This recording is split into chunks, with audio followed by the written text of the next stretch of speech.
안녕하세요. 2차 시에 이어서 3차 시 수업을, 일주 3차 시 수업을 진행하도록 할게요. 지난 2차 시에서 우리는 그 의문론이라고 하는 학문의 베이스가 되는 음성과 음성학에 대해서 이제 조금 배웠어요. 조금 배웠고, 그래서 지금 이제 오늘 차시 수업에서는, 오늘 차시 강의에서는 그 의문론의 베이스가 되는 조음음성학, 의 기본 개념들을 배워보게 될 거예요. 이게 사실은 이제 이 음성이라고 하는 것이 굉장히 중요한 것이 뭐냐면, 앞서 배웠다시피 말소리와 개념의 자의적인 결합이 언어잖아요. 그럼 언어의 두 개의 양대축이죠. 양대축이죠. 그래서 기본적으로 이 음성이 어떻게 만들어지고 어떤 과정을 통해서 의미와 자의적 관계를 갖게 되는가를 알아보기 위해서는 이제 음성학적인 그런 개념을 충분히 이해하고 있어야 됩니다. 여러 가지 이제 그 낯선 개념들이 이제 나오게 되어서 여러분들이 조금 외워줘야 되는데, 이제 이 음성의 그 개념을, 음성학적인 개념, 조음성학적인 개념을 공부하기에 앞서서 우리가 언제부터 말하게 되었는지를 한번 살펴볼 필요가 있어요.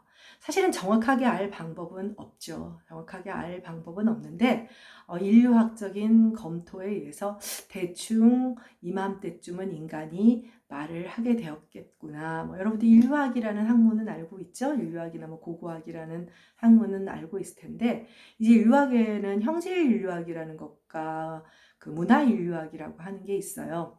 문화 인류학은 예를 들면 이제 문화 상대주의나 이런 얘기들이 좀 나오는 것인 반면에, 예를 들면 어떤 결혼 제도라든지 여러 가지 제도는 문화적인 배경이 있는 것이다.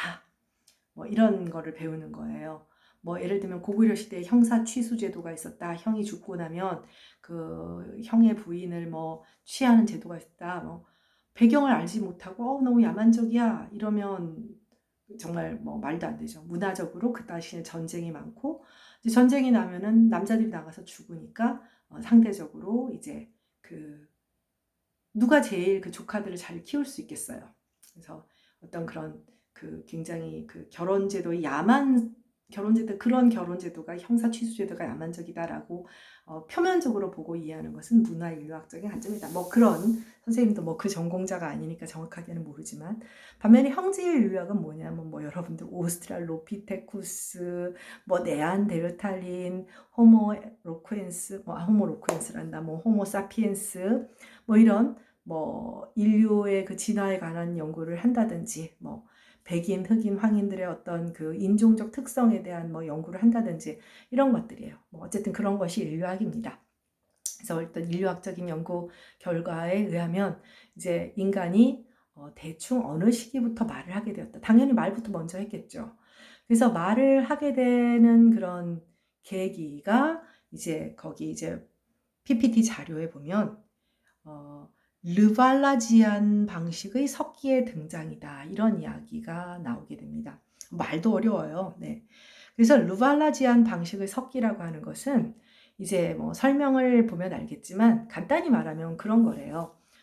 옛날에는 원시인들이 이제 지능은 어쨌든 원시인이지만 이제 좀 점점 더 발전을 하게 되니까, 이제 공격을 하거나 짐승을 잡으면 껍질을 까야 먹고 이러고 어떻게 하게 되니까 뭐든지 돌을 잡게 되죠. 돌을 잡고. 그래서 우리가 알고 있는 흔히 말하면 구석기, 뗀석기 어쩌고 말을 하죠. 구석기예요. 구석기 시대예요. 근데 초기에는 간단히 말하면 완제품을 찾아다니는 거예요. 우리가 예를 들면 MT를 갔을 때 뭘 하나 하려고 하면 제일 망치로서의 기능을 할 수 있는 뭘 뜯어야 된다 그러면 그런 돌을 찾는 것처럼 원시인들도 자기들의 목적에 맞는 그런 돌이든 돌을 찾아다니는 거예요. 자, 그런데 조금 더 지능이 발달하니까 생각이 말하자면 두뇌가 발전을 하게 된 거죠. 그렇게 되니까, 근데 생각을 한번 해보세요. 자연에 있는 그 돌들이 내 원하는 목적에 따라, 내 목적에 따라 생긴 게 몇 개나 있겠어요? 그렇지 않겠죠. 그러니까 돌을 다듬기 시작하는 거예요. 다듬어서 내가 필요로 하는 모양을 만들고, 더 나아가서는 어떻게 되면 돌을 깎게 되면 조그만 그런 이제 뭐 돌 부스러기가 나오겠죠. 그걸 또 그냥 버리지 않고 나중에는 돌척으로 써요. 어떻습니까? 여러분이 그냥 봐도 한 단계 더 올라간 게 보이죠. 그래서 지금처럼 두 번째 단계, 그러니까 완제품을 찾아다는 게 아니라 자기가 다듬어서 나의 목적이, 그러니까 이걸 이렇게 만들어서 어떻게 써야지, 네, 이런 것을 르발라지안 방식의 석기라고 합니다. 그래서 약 50만 년 전 구석기 중엽에 이 르발라지안 방식의 석기가 등장했다고 해요. 이전에 완제품에 가까운 석기를 찾으러 다녔지만 이 르발라지안 석기 제조법은 자신이 원하는 모형을 추론하면서 만들어내는 거예요. 내가 원하는 방식으로. 그러니까 이거는 뭐냐면 추론적 사고를 할 수 있는 두뇌의 용량을 가졌음을 의미해요. 추론적 사고라는 건 뭐냐? 여러분들, 인류의 진화는 추론에서 비롯되는 거예요. 추론이라는 것은 간단히 말하면 미루어 짐작해서 논의하는 거거든요. 자, 모든 학문은 추론의 근거예요. 가장 대표적인 예로 여러분들, 내가 뭐 빅뱅 지난번에도 얘기했었나? 자, 우주가 폭발을 했는지, 또 조금 전에 말했다시피 뭐 과연 과거에 구석기인들이 이런 석기를 만들었는지 돌덩이 하나만 보고 어떻게 알겠어요? 추론하는 거죠. 추론적 사고라는 것은 무엇이냐면 미루어 짐작, 즉 내가 보지 않고서도 논리적으로 추적해서 생각해내는 거예요. 좀 쉽게 말하면 범인을 추적하는 거. 살인사건 현장에 형사가 가 있지 않죠. 그런데 남아있는 증거들을 가지고 추론해서 범인을 잡아내는 거예요. 이게 좀 가장 쉽게 이해할 수 있는 거죠. 이런 것을 추론적 사고라고 해요. 추론적 사고의 첫 출발은 뭐냐면 대상의 항상성을 아는 거예요. 눈에 보이지 않아도 이제 그 존재함을 안다. 간단히 말하면, 자, 이제 그 음성기관의 진화 얘기 나오면 당연히 아이들의 언어 습득의 발달 단계를 보게 되는데, 아이들이 돌이 되면 보통 말을 하게 돼요. 평균적으로 말을 하게 되는데, 이 말하는 무렵에 아이들이 자, 예를 들면 돌 전에 뭐 예를 들면 뭐 한 6개월 뭐 이 정도 됐을 때 너무 자기가 좋아하는 파란 공이 있어. 파란 공이 있는데 그 공을 막 갖고 놀다가 치우면 안 찾아요. 찾지 않아요. 찾지 않는데 돌 무렵이 되면 뒤에 감추면 찾는데요. 왜 찾느냐? 눈앞에 보이지 않는데 안 찾는다는 것은 대상의 항상성을 모르는 거죠. 대상의 항상성. 눈에 보이지 않아도 여러분들 학교 와서 공부한다고 해서 엄마가 내 눈앞에 안 보인다고 해서 엄마가 사라졌다고 생각하진 않잖아요. 그쵸? 근데 아이들은 대상의 항상성을 모를 때는 눈에 안 보이면 안 보이는 거예요. 그런데 아이들이 돌이 지나면서 내가 좋아하는 파란 공이 보이지 않으면 떼를 써요.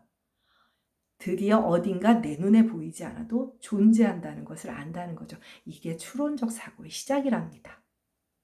눈에 보이지 않는 그것의 존재를 확인하는 것. 이게 추론의 시작인 거죠. 그래서 우리는 20살이 넘어서 대학에 오고 더 성장하면 더 많은 추론을 해내는 것이죠. 더 많은 추론. 한 단계, 두 단계, 세 단계. 그래서 학문까지 만들어내게 되는 것이죠. 네. 뭐 역사 같은 것도 생각해 봤어요. 누가 봤어요? 그런데 이제 여러 가지 논거들. 그런데 이것은 막연한 상상은 아니죠. 아니고 논리적인 근거들을 통해서 추론을 하게 되는 겁니다. 이런 추론적 사고를 하려면 적절한 두뇌의 용량이 필요하대요. 뭐 무한히 뇌 용량이 큰다고 좋은 건 아니지만 여러분들 알다시피 인류가 진화하는 과정에서 두개골의 크기가 커지면서 두뇌의 용량도 커지고 그만큼 지능이 이제 발달을 하게 되는 거죠. 자, 그래서 똑똑해졌어요. 똑똑해지기만 한다고 말을 할 수 있나요? 똑똑하다고 해서 말을 할 수는 없는 거죠. 말을 하려면 말을 할 수 있는 음성을 낼 수 있는 기관이 필요하게 되는 것이죠. 네. 네. 그래서 여기 그 다음에 보면 직립과 조음기관, 발성기관. 자, 호모 에렉투스의 등장. 뭐 이렇게 말했어요. 호모 에렉투스는 이제 직립인간을 말을 합니다. 직립인간.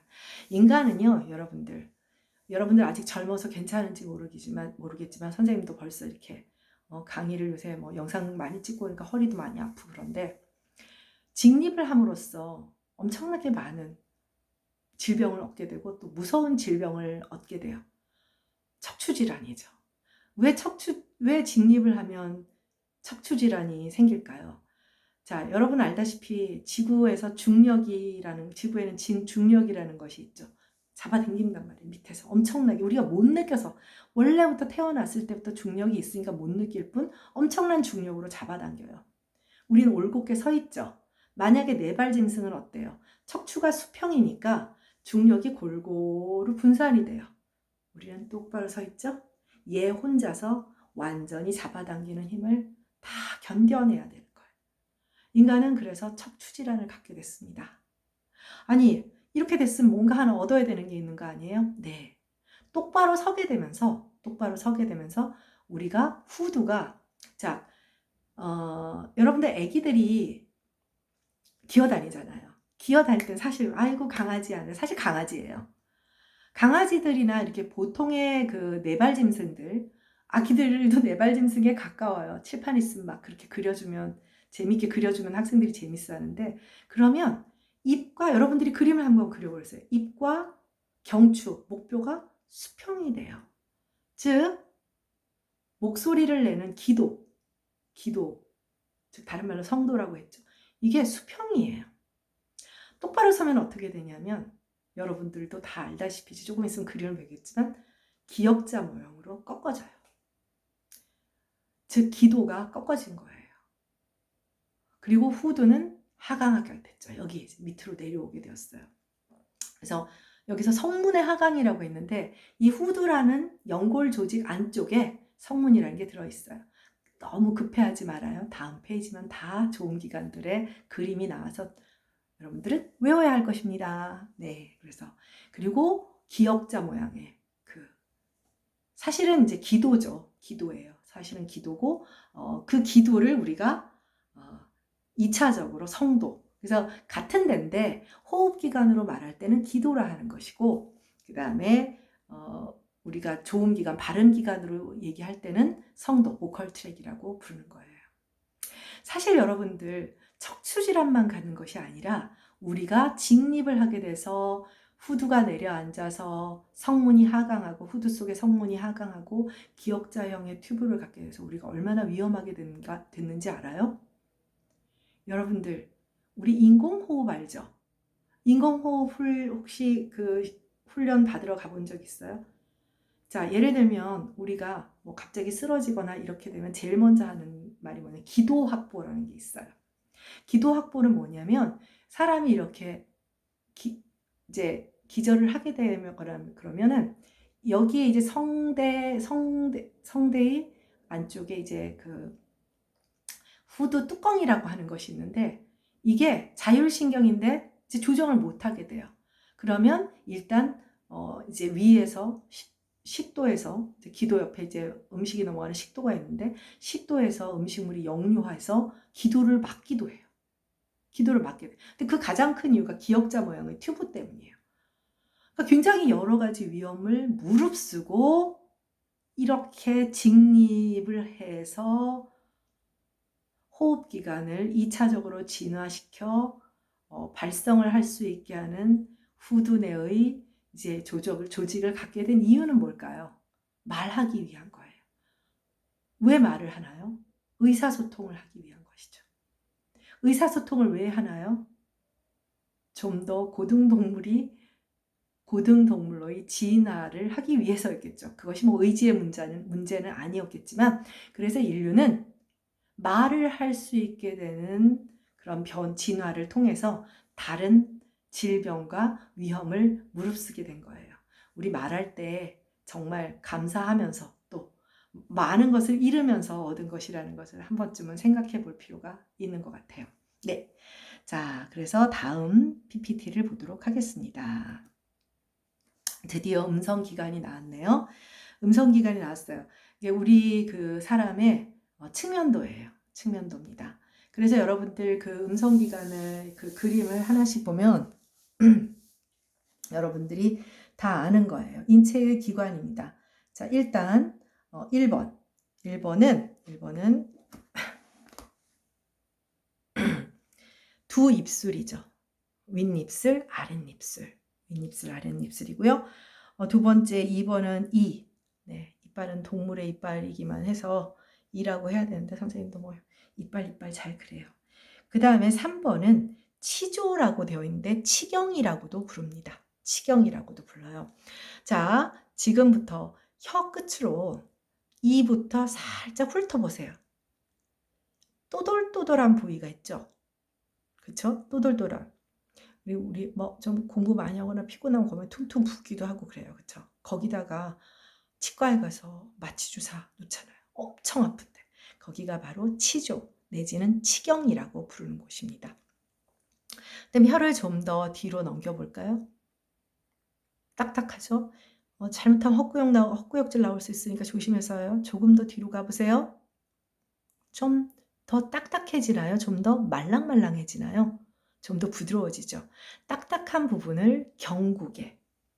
구개라는 말은 입천장이라는 뜻이에요. 그래서 딱딱한 입천장이라는 뜻으로 경구개.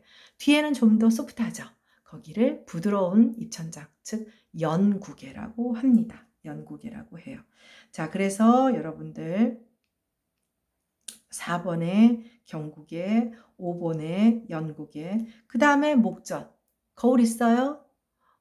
거울, 만약에 지금 거울이 옆에 없으면 거울 한번 입을 벌려버렸어요. 보세요. 그럼 목젖이 딸랑딸랑 있죠.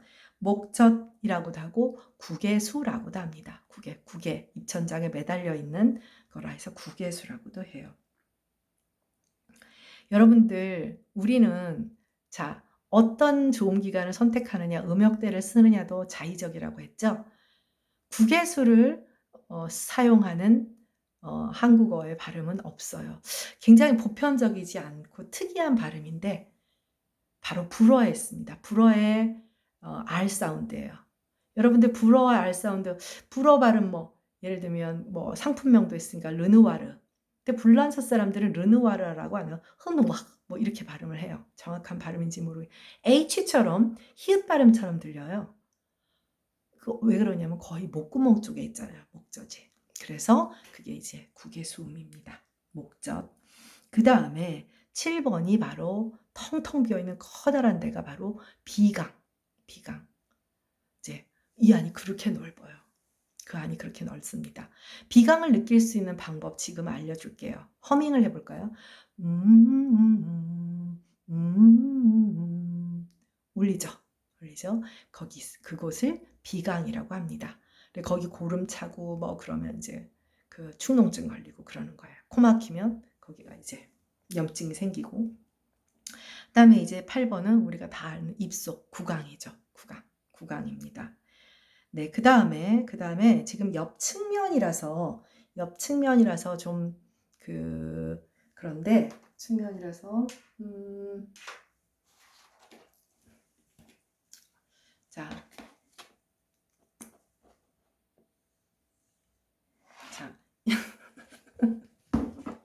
이게 혀라고 할까요? 혀예요. 그러면 여기를 설단이라고 해요. 혀의 blade of tongue이라고 해서 설단이라고 하고 이건 혀끝, 설첨이라고 합니다. 네, 알겠어요? 네, 그래서 지금 이거는 측면도이기 때문에 그래서 이제 설단, 혀를 이렇게 내밀면 수업 시간에는 하는데 영상 보고는 정말 도저히 못해서 혀를 내밀었을 때 여기가 이제 설첨, 그 옆이 설단이 되는 겁니다. 자, 그 다음에 여긴 설첨은 지금 소개를 안 하고 있는데 혀끝, 끝첨자죠. 설첨이에요. 그 다음에 혀의 앞부분, 혀를 놓고 봤을 때 앞쪽은 전설, 그럼 뒤쪽은 후설. 그 다음에 12번은 혀뿌리죠. 설근 혀뿌리. 그 다음에 13번 구개수 뒤쪽에 거기가 인두예요. 그래서 여러분들 이제 감기는 상기도 감염이라고 해서 목젖 뒤쪽, 우리가 그래서 감기는 이제 제일 먼저 이제 사실 제일 가벼운 거잖아요. 그래서 그 인두 위쪽인 거고, 사실은 이제 호흡기 질환이 지금도 이제 코로나 바이러스도 역시 호흡기 질환이지만 이게 그 기본적으로 상기도, 감기는 이제 기도의 맨 윗부분, 호흡기 질환이니까 그때는 성도라고 하면 안 되겠죠. 거기서부터 인두염, 그리고 후두염 밑으로 내려가요. 자, 13번이 인두였고 14번이 후두예요. 자, 그리고 15번이 성대입니다. 그리고 옆에 작은 통로가 하나 더 있죠. 그게 식도예요. 식도예요. 그러니까 우리 목 안에는 길이 두 개가 있어서 공기를 왔다 들숨날숨을 하는 그런 호흡기관으로서 기도, 그리고 동시에 말소리로 쓰는 성도. 그러니까 기도랑 성도는 위치는 같은 거죠. 그리고 밥이 넘어가는 이제 식도, 이렇게 두 개의 그 관이 있는 거예요. 자, 그래서 이제 이 15번까지. 그래서 이비인후과는 여기까지만 봐주는 거예요. 이, 비, 인, 후. 여기까지만 봐요. 그러면 기관지가 아프거나 폐가 아프면 어딜 가야 될까요? 호흡기 내과를 가야 됩니다. 호흡기 내과. 지금 요새 이제 호흡기 내과로 가는 것이죠. 그래서 여러분들 어디 아프면 즉각 뭐 매살 약 먹는 건 안 좋지만 미리 가는 게 좋아요. 선생님도 2003년에 폐렴으로 죽을 뻔했어요. 이 전공이 이런 사람이 계속 방치했더니 나중에는 쭉 내려가더라고요. 네, 그래서 그다음에 여기 이제 또 한 가지 이제 나중에 다시 설명을 하겠지만 이제 여기 그 뒤에 이제 다시 다른 그림이 나와요. 뭐 너무 초조해하지 말고, 너무 궁금해하지 말고, 이제 식도와 기도, 아까 이제 기도 확보라는 얘기를 했었잖아요. 그러니까 사람이 이제 기절을 하거나 그러면 자율신경이 마비가 돼요. 그러면 식도로부터 음식이 역류를 해요. 역류를 하게 돼. 이제 기압의 차이 때문에 역류를 하게 되는데, 그럼 여러분들 지금 보니까 어때요? 이게 만약에 음식이 역류를 해서 눈이 있는 게 아니잖아요. 근데 기도를 막으면 어떻게 되죠? 죽는 거예요. 그래서 기도 확보를, 그래서 손가락을 넣어서 이제 그런 이물질을, 그러니까 사실 구급대원들이나 이런 위기에 처한 사람들을 구해주는 사람들은 정말 대단한 거죠. 사실 쉬운 일이 아니잖아요, 가족이라도.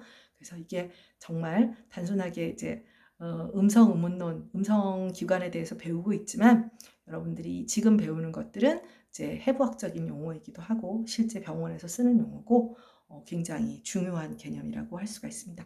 이 위치들은 여러분들 보다시피 이게 뭐 외우기 엄청 어렵겠다 그런 생각은 안 들죠? 실제적으로 여러분들이 그래서 이 좋은 음성기관의 그 명칭들이 나중에 다 음성이 이름이 돼요. 예를 들면 치조음이다. 그러면은 혀끝이 치조에 닿는 소리다.